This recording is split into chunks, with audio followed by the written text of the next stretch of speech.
गेल्या 3 दिवसात भारताने पाकिस्तानच्या वायुदल तळांवर जे हल्ले केले त्याचे अधिक पुरावे आता समोर आले।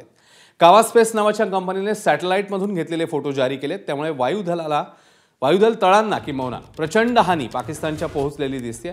भोलारी, सरगोधा, जेगबाबाद आणि नूर खान या वायुदल तळांचे हे फोटो आहेत आणि फोटो आता आपल्याकडे आलेले आहेत। पाकच्या किमान 4 वायुदल तळांची मोठी हानी ही करण्यात आली आहे। हेच ते फोटो आहेत जे आता समोर आलेत। हल्ल्यापूर्वीचे आणि हल्ल्याआधी नंतरची ही दृश्य आता समोर आलेत आणि भारताने केलेल्या काउंटर अटॅक आक्रमणासमोर आता पाकिस्तानातल्या वायुदल तळांचे जी अवस्था झाली आहे ती समोर येते। तर निवृत्त वायुदल अधिकारी ग्रुप कॅप्टन प्रवीर पुरोहित सर आपल्या सोबत आहेत। पुरोहित सर, हे फोटो आपल्या समोर आहेत आणि भारताने ज्या पद्धतीने एक स्ट्राइक केलेला होता, हे फोटो बघून किंवा काय आपल्याला सांगता येईल कशा प्रकारे हा स्ट्राइक होता आणि किती डॅमेज केला आपण पाकिस्तान? नमस्कार।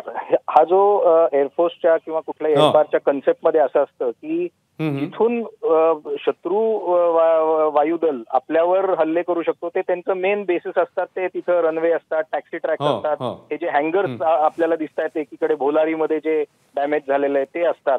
सो इथून त्यांची शक्तीचा उगम ह्या इथून होतो, त्यामुळे त्यांना टार्गेट करणं हे महत्वाचं असतं, म्हणजे त्यांचं शत्रूचं वायुसेना दाबून राहतं।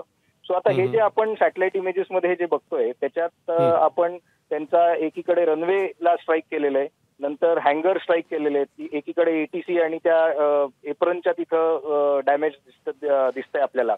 सो याच्याने काय होतं की रनवेला उदाहरणार्थ रनवेला स्ट्राईक केलं, रनवेमध्ये क्रेटर्स झाले तर मग त्यांच्या विमानांना टेक ऑफ करता येत नाही। तो रनवे रिपेअर जे रॅपिड रिपेअर म्हणतात त्याला काही तास लागतात, त्यामुळे त्या काळात त्यांच्या तिथून कुठलंही फायटर विमान टेक ऑफ करता येणार नाही त्यांना, आणि ते करता आलं नाही याचा अर्थ की परत त्याच्यानंतर आपला स्ट्राईक झाला किंवा कुठल्याही एका पक्षाचा दुसऱ्या पक्षावर स्ट्राईक झाला तर त्यांना ते डिफेंड करण्यात तेवढं अवघड जातं, कारण फक्त मग त्यांना डिफेंड करता येतं ते मिसाईल्सनीच, but not with fighter aircraft. So हे जे आता डॅमेज आपल्याला दिसतंय ह्या तरी सॅटेलाइट इमेजेसवरनं, त्याच्यावरनं मी म्हणू शकेन की डिसिसिव्ह स्ट्राईक्स हे झालेले आहेत या 4 एअरबेसेसवर, ज्याने की त्यांची वायुशक्ती ती बऱ्यापैकी इनकॅपॅसिटेट झाली, बऱ्यापैकी कमी झालेली आहे। आणि आता ते ऑफकोर्स ते रिपेअर करतील, पण आता हँगर जसं रिपेअर करायला तो भोलारीचा आहे त्याला त्याला महिने लागतील, ते काय असं लगेच ओव्हरनाईट होणार नाही।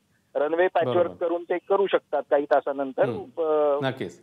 सो हे जे आपल्या कन्सेप्ट मध्ये असतं, वायुशक्तीच्या कन्सेप्ट मध्ये असतं की शत्रूच्या वायुशक्तीच्या मुळात जाऊन स्ट्राईक करणं, ही केपेबिलिटी जी आहे ती आपल्याकडे आहे आणि ही आपण ह्याच्यातनं आपल्याला दिसते या सगळ्या सॅटेलाइट इमेजेसवरनं। आणि म्हणजे तुमच्या प्रेक्षकांना अजून एक गोष्ट सांगायची अशी की हा जो कन्सेप्ट आहे जो आपण अनेक वेगवेगळ्या प्रशिक्षणातनं आपण करतो, तो आज आपल्याला समोर इथं जेव्हा वेळ आली तेव्हा हा सिद्ध झालेला आहे हे आपल्याला दिसतंय। पुरोहित सर, खूप खूप धन्यवाद या सगळ्या विश्लेषणाबद्दल। तेव्हा जसं पुरोहित सरांनी सांगितलं, एक डिसायसिव्ह स्ट्राईक आपण केलेला आहे आणि हानी पोहोचवलेली आहे पाकिस्तानच्या या हवाई तळांना। एबीपी माझा, उघडा डोळे बघा नीट।